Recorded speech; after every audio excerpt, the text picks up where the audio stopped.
Good morning, Chairman Wan and members of the Board of Directors. It is our pleasure to present to you our proposed corporate strategies for the Ladies Professional Golf Association. My name is Zahir Shabani, and I'll be co-presenting with Alex Keaty, Bill Rawson, and Jonathan Deep. The outline of our presentation will include a short introduction, brief description of the LPGA, analysis of the industry and the LPGA, recommendations for corporate strategies, and conclusion.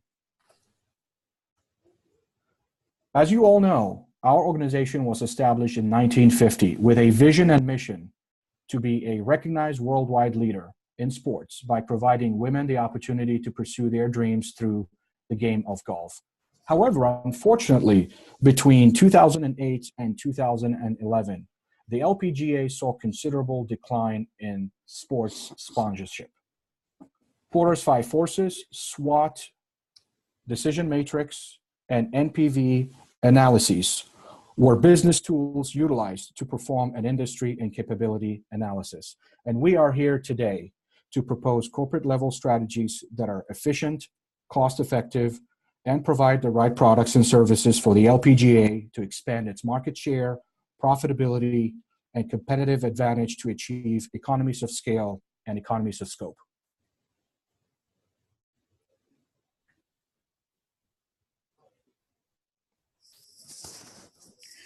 Description of the LPG. The company, the LPG, is the largest professional golf organization in the world. It consists of 5 major tournaments. The first is Anna Inspiration, formerly called Kraft Nabisco Championship. The second is the Women's PGA Championship, known as the LPGA Championship. The fourth is the US Open, Women's Open, and the fifth is the Women's British Open. The LPGA was created in 1950 and it's headquartered in Daytona Beach, Florida. It's considered the elite of professional golf for women's. The size is 530 tour members with 125 are international players. According to the ABC News, and this was quoted from 2013, LPG earned $102 million in revenue. 14.6 million came from television, 5.8 million from sponsors. The target audience and market are fans of all sports, primarily though fans of women's professional golf and fans of women's professional sports. The marketing platform is based upon the company conducting tours across the world at the world's elite golf courses. On to Alex. In an industry analysis of the LPGA, the growth potential remains considerable. Professional golf tours hosted in the U.S. has grown into a $1.2 billion market as of 2016 and shows no inclination of slowing down. The threat is low. Threat of new entrants is low because the barriers to enter the industry remain quite high. Many required expenses include new course construction, hospitality, or tourism accommodations surrounding the tournament, as well as real estate devoted to golf, just to name a few. The supplier bargaining power is seen at a current medium level since many suppliers compete for recognition as an official sponsor of the LPGA. At the same time, there are a few number of premium brands as well as regulations within the golf industry, and the supplier power is not absolute. There is a low to medium threat of substitute products within the golf industry because people are able to switch viewership to other sports.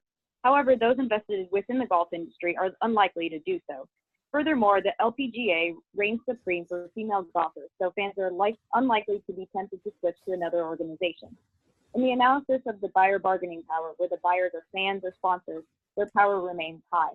Sponsorships control player exposure and tend to exert a more positive influence on a fan base.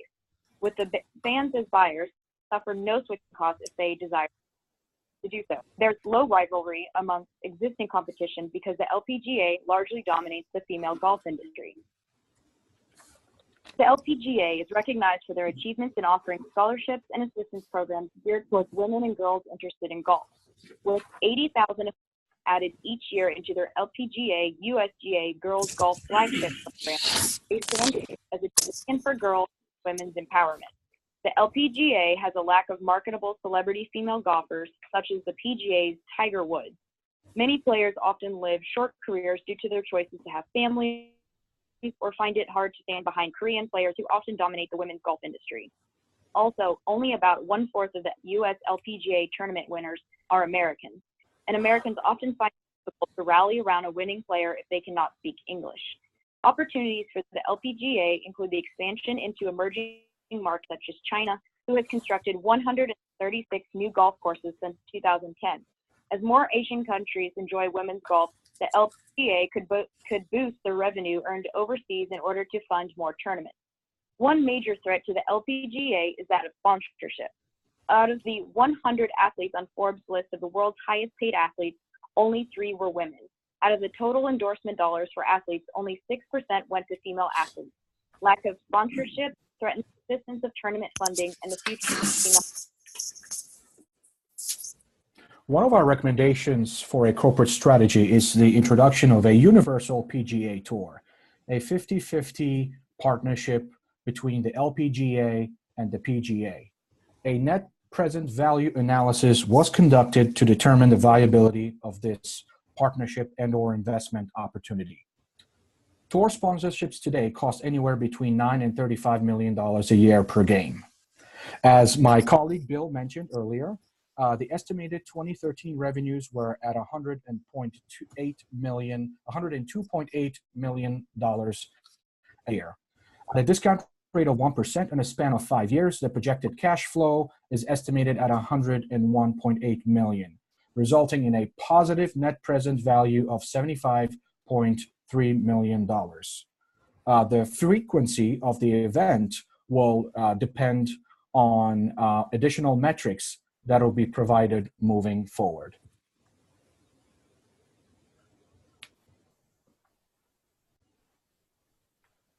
To support our recommendation for the corporate strategy of launching a UPGA tour, a decision matrix was established. 4 factors were considered and weighed differently. Capital investment at 50%, business risk at 25%, growth potential 15%, and cost advantage 10%.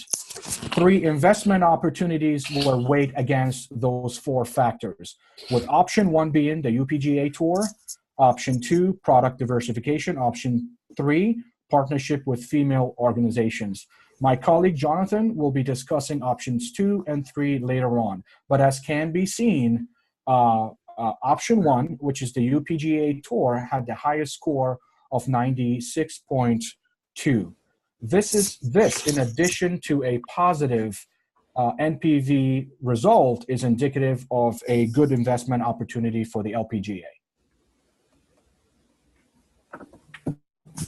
So additional recommendations for corporate strategy include both product diversification as well as partnership with female organizations.